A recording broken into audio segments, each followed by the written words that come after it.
Domingo 32 do Tempo Comum, que no seu ciclo C proclama o Evangelho de Lucas 20, 27-38. Vamos ler no e vereis que neste Evangelho Jesus rebate os saduceus, que não acreditavam na ressurreição.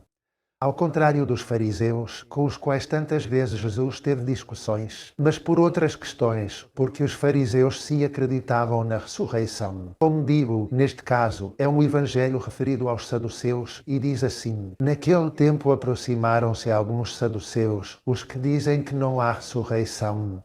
E perguntaram a Jesus: Mestre, Moisés deixou-nos escrito: se morrer o irmão de alguém, deixando mulher mas sem filhos, que tome a mulher por esposa e dê descendência ao seu irmão. Pois bem, havia 7 irmãos. O primeiro casou-se e morreu sem filhos. O segundo e o terceiro casaram-se com ela, e assim os 7, e todos morreram sem deixar filhos. Por último, também morreu a mulher. Quando chegar a ressurreição, de qual Deus será a mulher? Porque os 7 a tiveram por mulher. Jesus disse-lhes: neste mundo os homens casam-se e as mulheres são dadas em casamento. Mas os que foram julgados dignos de tomar parte no mundo futuro e na ressurreição de entre os mortos, não se casarão, nem elas serão dadas em casamento, pois já não podem morrer, porque são como os anjos. E são filhos de Deus, porque são filhos da ressurreição. E que os mortos ressuscitam, indicou ao próprio Moisés no episódio da sarça, quando chama o Senhor Deus de Abraão, Deus de Isaac, Deus de Jacob. Não é Deus de mortos, mas de vivos, porque para ele todos estão vivos.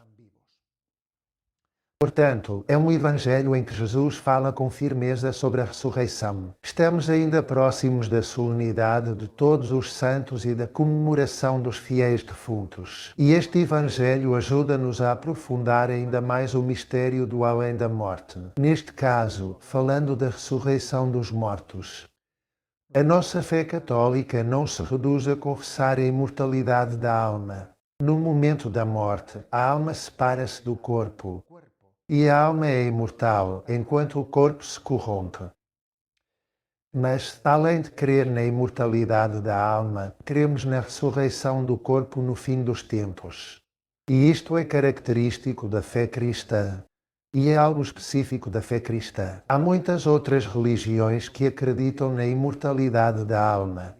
Mas o mais específico do cristianismo é a ressurreição do corpo. E isto, em primeiro lugar, é uma consequência lógica da nossa fé em Deus Criador. Antes de Cristo, no Antigo Testamento, acreditava-se em algum tipo de vida, depois da morte. De facto, até Horácio, entre os pagãos, diz: eu não morrerei totalmente. Mas é que a fé cristã não diz que não morreremos totalmente, mas que viveremos plenamente em corpo e alma, Ou seja, tudo o que Deus criou está chamado à salvação. Por isso dizemos que a fé na ressurreição é a consequência lógica da nossa fé em Deus Criador. Tudo o que Deus criou está chamado à salvação. O corpo não é algo mau de que devamos desfazer-nos. Como pensam algumas filosofias orientais, Deus criou o corpo e Deus viu que era bom, e chamou-o também à vida eterna, na ressurreição. Ora bem, quando falamos da ressurreição dos corpos, obviamente não devemos pensar em termos materialistas ou carnais, como se o corpo ressuscitado fosse tão material, limitado ou imperfeito, como o que temos agora. Trata-se de um corpo espiritualizado. E como referência temos o corpo ressuscitado de Jesus Cristo, tal como narra as aparições de Cristo ressuscitado. Não estava sujeito às leis físicas como antes da morte. O corpo de Cristo colocava-se no meio dos apóstolos, sem ter aberto a porta, ou desaparecia. Não era um corpo sujeito às leis materiais. Era como um corpo transfigurado. E, de facto, no Evangelho de hoje, também se insiste que esses ressuscitados para a vida eterna, os ressuscitados, lá serão como anjos, diz o texto de hoje. Lá não serão marido e mulher como nesta vida, lá serão como anjos. Também, portanto, se fala de um corpo de alguma forma transfigurado, não é? Esta fé na ressurreição dá-nos razões. Por um lado, para não idolatrar o corpo, este corpo é mortal. Este corpo que temos é mortal e não deve ser idolatrado. Não devemos idolatrar também a nossa saúde.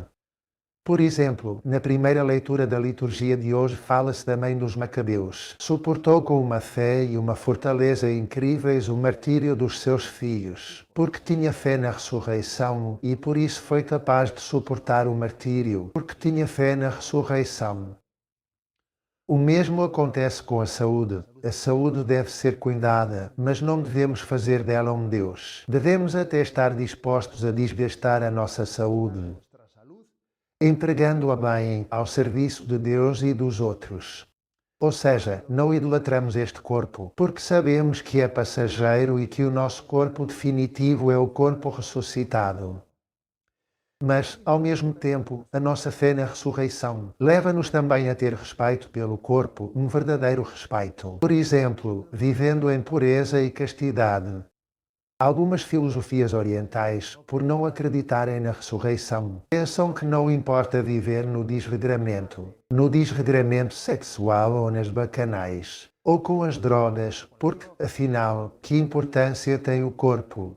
Nós, porém, acreditamos que Deus veio salvar o homem inteiro, corpo e alma, e, portanto, temos também respeito pelo nosso corpo, e dizemos que o nosso corpo é templo do Espírito Santo e está chamado à ressurreição.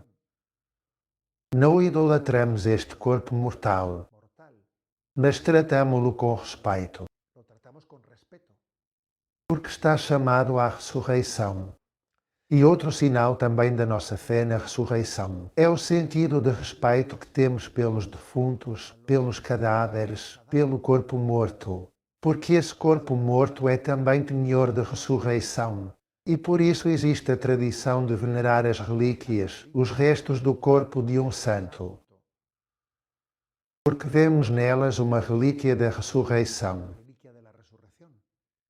E por isso também sepultamos os restos mortais dos nossos entes queridos. Esse dar-lhes terra é um sinal de esperança na ressurreição. Semeamos uma semente, que é o corpo, esperando que também germine a ressurreição. E, por certo, também a Igreja, mesmo quando um corpo é incinerado, quando é incinerado em vez de sepultado, a Igreja insiste que essas cinzas devem ser sepultadas e não lançadas ou espalhadas ao vento, porque as cinzas, mesmo quando o corpo é incinerado, são também a relíquia da ressurreição. Em resumo, a nossa fé na ressurreição baseia-se em Jesus Cristo, que ressuscitou ao terceiro dia de entre os mortos, e assim Ele dá-nos essa esperança na ressurreição. E nas Sagradas Escrituras, São Paulo diz que Cristo é o primogênito de entre os mortos. Primogênito quer dizer que é o primeiro, o irmão mais velho, o primogênito. Mas se há um primogênito é porque há irmãos mais novos, não é? Então ele foi o primogênito a ressuscitar, e nós esperamos ressuscitar também unidos a ele. O próprio São Paulo diz: se com ele morremos, com ele viveremos. Portanto, queridos irmãos, reforcemos a nossa fé na ressurreição. A bênção de Deus Todo-Poderoso, Pai, Filho e Espírito Santo, desça sobre vós.